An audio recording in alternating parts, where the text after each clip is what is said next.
Have you ever been there? Sitting on the ice, or in a boat, staring at the guy 50 feet away. He's pulling in fish after fish. You finally give in. You go over, and you ask him the question. What are you using? He shows you, and it's the exact same jig. The same color, the same size, everything.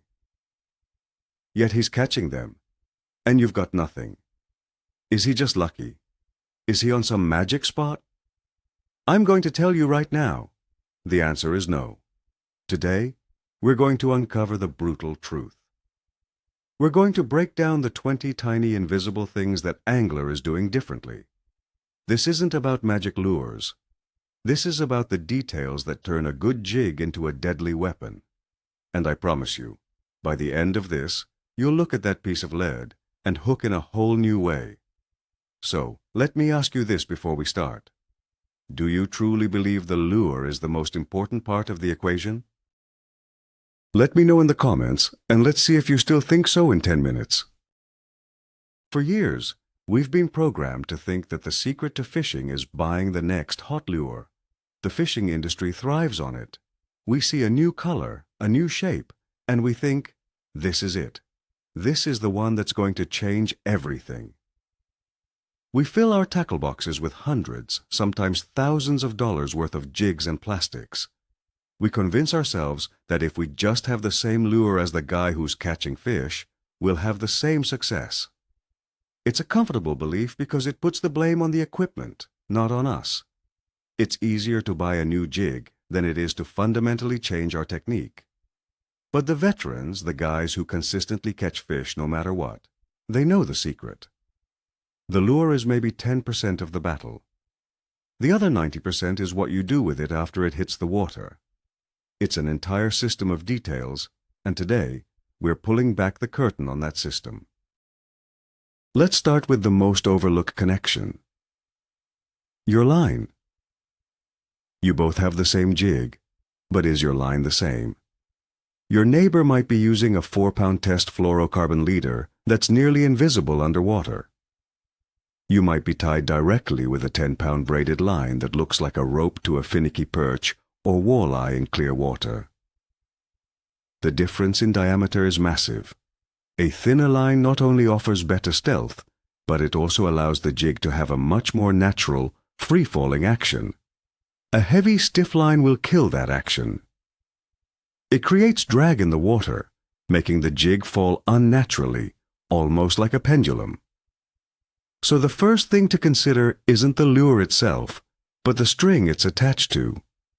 Think of it like trying to make a paper airplane fly with a rope tied to it. It just won't work right.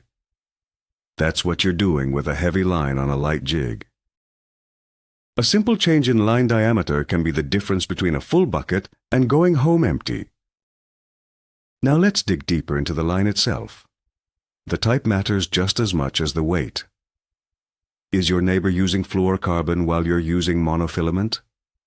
Fluorocarbon has a refractive index very close to that of water, making it virtually disappear. Monofilament, while it has its uses, is far more visible.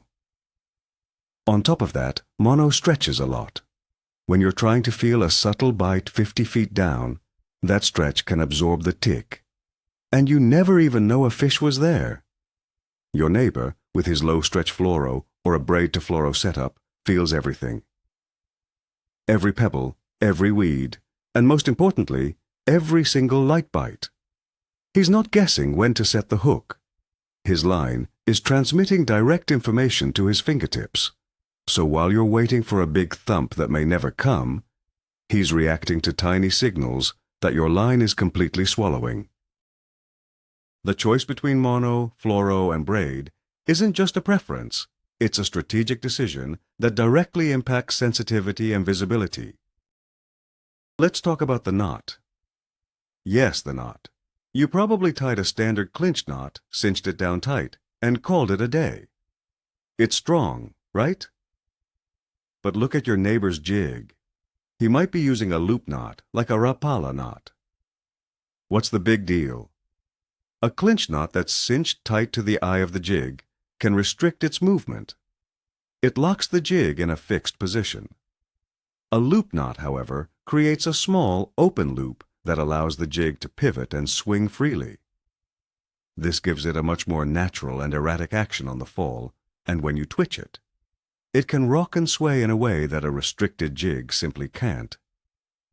This tiny detail creates a massive difference in presentation. The fish sees one lure that's moving stiffly and unnaturally, and another that's dancing and dangling freely. Which one do you think it's going to eat? We spend so much time worrying about the color of the jig, but the knot you choose has a greater impact on its action than any paint job ever will. Another critical detail about that knot is its position. Let's say you are both using the same improved clinch knot. When you tightened yours, did you make sure the knot was centered at the top of the jig's eyelet? Or is it off to the side? If that knot slides to the front or back of the eyelet, your jig isn't hanging horizontally in the water. It's tilted up or down. A perfectly balanced jig is designed to sit level, mimicking a small bait fish. A tilted jig looks unnatural and dead. Your neighbor is meticulous. After every catch, or even after a few jigs, he checks to make sure his knot is perfectly positioned, so his jig is hanging perfectly horizontal. It seems like a small, obsessive detail. But in the world of a fish that inspects its meal before eating, looking natural is everything. You could have the most realistic-looking lure in the world, but if it's hanging at a 45-degree angle, it just screams danger and fake to any fish that comes by for a look. Now we get to the big one, the cadence. This is the art of jigging. You might be doing a simple lift and drop, up 1 foot, down 1 foot, over and over. It's methodical, it's boring, and it's predictable. Your neighbor, however, is telling a story with his rod tip. He might give it 2 sharp, aggressive rips to draw a fish in from a distance. Then, when he sees a mark on his fish finder, he switches to tiny, barely perceptible twitches and quivers. He's making that jig look alive. He'll throw in long pauses, letting the jig hang perfectly still. He'll suddenly drop it a few feet to trigger a reaction strike. He never does the same thing for more than a minute. You are a robot. He is a puppeteer. Fish, especially pressured fish, get conditioned to seeing that standard boring up and down motion. The angler who varies his cadence, who adds pops, twitches, and dead-still pauses, is presenting something that looks panicked, injured, and alive. That is what triggers the predatory instinct. Let's focus on the most important part of that cadence, the pause. You probably think the action happens when you're lifting the jig. That's what most people think. But 90% of your bites will come when the jig is doing absolutely nothing. The lift and twitch get the fish's attention, but the pause is when it commits to eating. Are you pausing long enough? A 1 or 2 second pause might not be enough for a neutral or negative fish to decide to strike. Your neighbor might be letting his jig sit completely dead still for 5, 10, even 15 seconds. It sounds like an eternity, but this is often the key. A fish will come in to inspect the commotion you made, and it will stare at the jig, waiting for it to show a sign of life. By keeping it still, you're mimicking a stunned or exhausted baitfish, an easy meal. Your constant, impatient jigging might actually be scaring that fish away. The confidence to do nothing, to just let it hang there, is one of the hardest skills to learn, but one of the most effective. Think about the energy you're putting into the rod. There's a huge difference between aggressive jigging and finesse jigging. On an active day, when fish are fired up, your neighbor's sharp, aggressive rips are calling them in and triggering strikes. But on a tough day, that same action might be scaring them off. This is where he adapts. He'll switch to what's called pounding the jig. This is where he makes the jig bounce on the bottom, kicking up puffs of sand or silt. Or he'll switch to tight lining, where he just holds the line taut and lets the natural movement of his hand or the wind impart a tiny trembling action to the jig. You, on the other hand, might be sticking to that one-size-fits-all 1-foot lift, regardless of the mood of the fish. Being a great angler means having more than one tool in your toolbox. You have to be willing to switch from power to finesse, sometimes within minutes, based on what the fish are telling you through your electronics or the lack of bites. This leads directly to the fish finder. Both of you might have a high-tech sonar unit, but are you using it the same way? You might see a mark appear on the screen, and you keep doing the same jigging motion you've been doing for the last 10 minutes. You're waiting for the fish to react to you. Your neighbor does the opposite. He reacts to the fish. When he sees a mark rise up to his lure, he changes his cadence immediately. He might lift the jig up quickly, trying to make the fish chase it, which can trigger a predatory response. This is the classic cat and mouse game. If the fish doesn't chase, he might drop the jig below the fish, then slowly raise it back up, trying to tempt it. He's using his sonar as a two-way communication device. It tells him a fish is there, and he uses his rod to talk to the fish, trying different presentations until the fish talks back by biting. You're just blindly yelling into the void, hoping something hears you. Let's talk about the drop. When you get to your spot, you probably just open the bail and let your jig plummet to the bottom as fast as it can. Your neighbor knows that the presentation starts the second the lure hits the water. He will often control the descent, letting the line pay out slowly or stopping it several times on the way down. Why? Because many fish, especially suspended crappie or walleye, will hit a lure on the fall. A fast, uncontrolled drop can look unnatural and may even spook fish directly below. A slower, fluttering, or spiraling descent looks like a dying baitfish, a prime target. He's essentially fishing the entire water column on his way down to the bottom, while you're racing past all those potential opportunities. How many times has a fish seen your lure rocket past its face, only to be scared off by the unnatural speed? Sometimes the first bite of the day can be had before your jig ever reaches the intended depth. Just as important as the drop is the lift. When you lift your jig, what are you trying to do? For many, it's just a way to reset for the next drop. It's a mindless upward motion. For your neighbor, the lift is a calculated part of the presentation. He's not just yanking it up. He might use a snap, a sharp, quick flick of the wrist that makes the jig dart erratically. This is incredibly effective for triggering reaction strikes. Other times, he might use a slow, steady lift, a swimming motion, that makes the jig look like a bait fish calmly moving up in the water column. This can be deadly for less aggressive fish.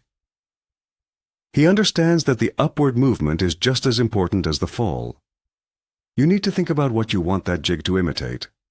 Is it a fleeing shrimp, a darting minnow, or a slowly rising insect? A simple, mindless pull doesn't imitate anything at all, except a piece of metal being pulled by a string. Let's talk about the rod. You might think, a rod is a rod, but the tool in your hand makes a world of difference. Your neighbor might be using an ultralight rod with a fast action tip. This means the rod is very sensitive, and only the very end of it bends. This allows him to feel those incredibly light bites. You, on the other hand, might be using a medium power rod that's stiff as a broom handle. You wouldn't be able to feel a subtle upbite, where a crappie just inhales the lure and slightly lifts it, causing your line to go slack. With your stiff rod, you'd never detect that. His sensitive rod tip would visually show him that bite, even if he couldn't feel it. The rod isn't just for casting and fighting fish. It's your primary sensory organ. It's an extension of your nervous system. Using the wrong rod is like trying to perform surgery while wearing winter gloves. You just don't have the required level of feel. Now for a detail that is truly invisible, scent. You pull your plastic-scented jig out of the package and put it on. Your neighbor, however, might be adding a potent fish attractant. He might be using a gel, a spray, or even a piece of live bait. In stained water or when fish are being particularly picky, scent can be the deciding factor. It creates a scent trail in the water that can draw fish in, and more importantly, it makes them hold on to the lure for that critical extra split second. When a fish grabs your unscented, hard jig, it may realize it's fake and spit it out before you even have time to react. When it grabs your neighbor's jig, which smells and tastes like food, it's more likely to hold on or even try to swallow it, giving him a much better chance to set the hook. It's a simple step that many anglers skip because it can be messy, but it's an advantage that's hard to argue with. Let's look at tipping the jig. Maybe you both decided to use a live minnow or a waxworm. You hooked yours right through the middle, simple and easy. Your neighbor, however, is being much more deliberate. He might be wacky rigging the worm, hooking it right in the center so both ends wiggle and writhe. Or he might be hooking the minnow delicately through the lips so it stays alive and swims as naturally as possible. Or perhaps he's hooking it through the back, just below the dorsal fin, which can give it a different, injured-looking action. The way you hook your live or artificial bait has a huge impact on its action. A poorly hooked minnow will die quickly and just hang there. A well-hooked minnow can be the best attractant in the world. Again, it's a tiny detail that separates a lifeless presentation from one that is bursting with irresistible action. Think about your physical presence. Are you stomping around on the ice, dropping gear and making a lot of noise? Those vibrations travel through the ice and into the water, and they can absolutely spook fish, especially in shallow water. Your neighbor is sitting still. He moves deliberately and quietly. He knows that his presence can have a negative impact. The same goes for fishing from a boat. Banging things around on the floor of an aluminum boat sends shockwaves through the water. Or, what about your shadow? On a bright sunny day, if you're standing up and your shadow is cast over the hole you're fishing, you can alert fish to your presence. Your neighbor might be sitting down, keeping a low profile and making sure he's not advertising his location to the very creatures he's trying to catch. It's about being a predator. Quiet, stealthy, and mindful of your surroundings. Now for something less tangible. The mental game. After an hour with no bites, you start to get frustrated. Your jigging becomes lazy, you get impatient, and you start second-guessing everything. Your movements become desperate. You start yanking the rod, hoping to force a bite. Fish can't sense your frustration, but they can see its effect on your lure. Your presentation becomes erratic and sloppy. Your neighbor, on the other hand, is confident. He trusts his system. He remains focused, patient, and deliberate with every single movement. He believes that if he does everything right, a bite will eventually come. This confidence translates into a smooth, controlled, and effective presentation. He's not just fishing, he's performing a practiced skill. You are just going through the motions. The biggest difference between a great angler and an average one is often their mindset on a tough day. Let's consider the angle of the dangle. This is especially true when fishing in a current or on a windy day.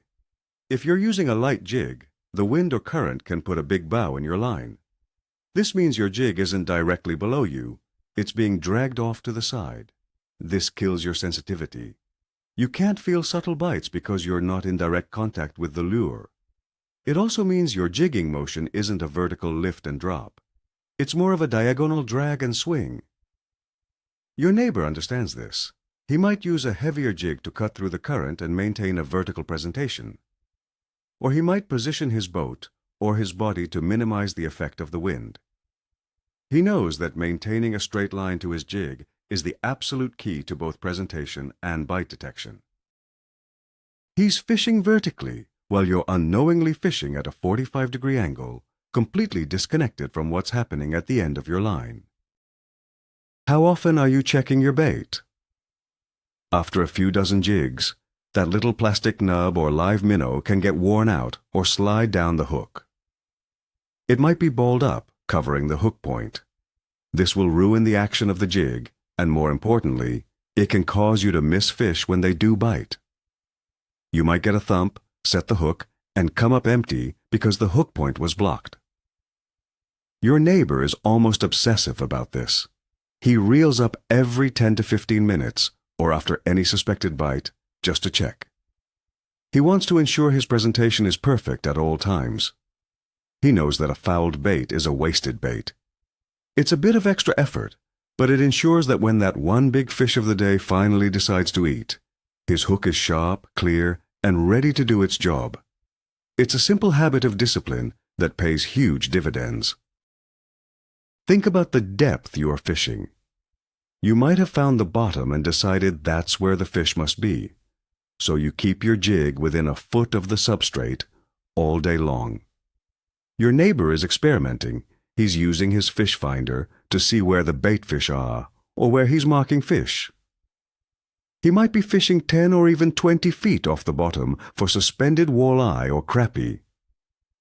Fish aren't always glued to the bottom. They move up and down the water column chasing bait. The person who is willing to explore different depths is going to find those active fish. Don't get married to the bottom. If you're not getting bit down there, try bringing your lure up 5 feet, then 10, then 15. The definition of insanity is doing the same thing over and over and expecting a different result. That applies perfectly to fishing the same unproductive depth all day long. Let's also consider the read. This is the ability to interpret what's happening at the end of your line.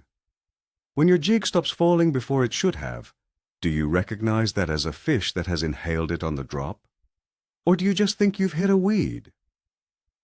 When your line suddenly goes slack, do you immediately set the hook, knowing it's an up bite? Or do you just reel in the slack, thinking your jig has hit the bottom? Your neighbor has developed this sixth sense. He understands the language of the line. He can tell the difference between his jig ticking a rock, brushing against a weed, and the almost imperceptible, heavy feeling of a fish, just holding the lure in its mouth. This isn't magic. It's a skill born from thousands of hours of focused attention. He's not just feeling for a bite. He's feeling for anything that feels different from the norm. Finally, let's put it all together. It's not one of these things. It's all of them. Your neighbor isn't just using a lure. He's employing a system. His line, his knot, his rod, his cadence, his scent, and his mental focus all work together in harmony. You are focused on one single component, the jig. You think if you have the magic lure, the fish will just jump on it. He knows the lure is just the starting point. It's the least important part of his entire setup. The real magic is in the 99 other details he's paying attention to. It's the difference between a musician who just bought a fancy guitar and a musician who has mastered the instrument. The instrument is the same, but the result is night and day. Success in fishing isn't about what you have.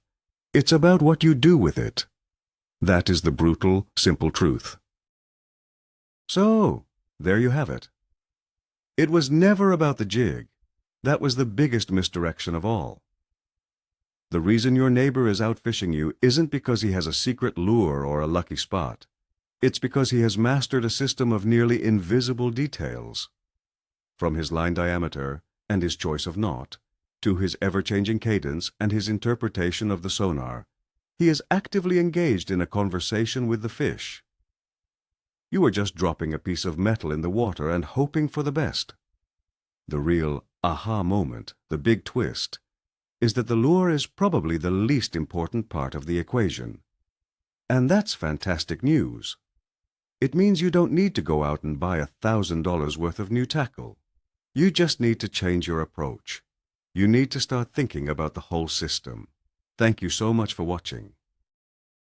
If this video opened your eyes, do me a favor and hit that like button and subscribe for more content that breaks down the real secrets of fishing. Now, for the final question, which of these 20 details do you think you've been overlooking the most? Let me know in the comments below. I'd love to hear your story.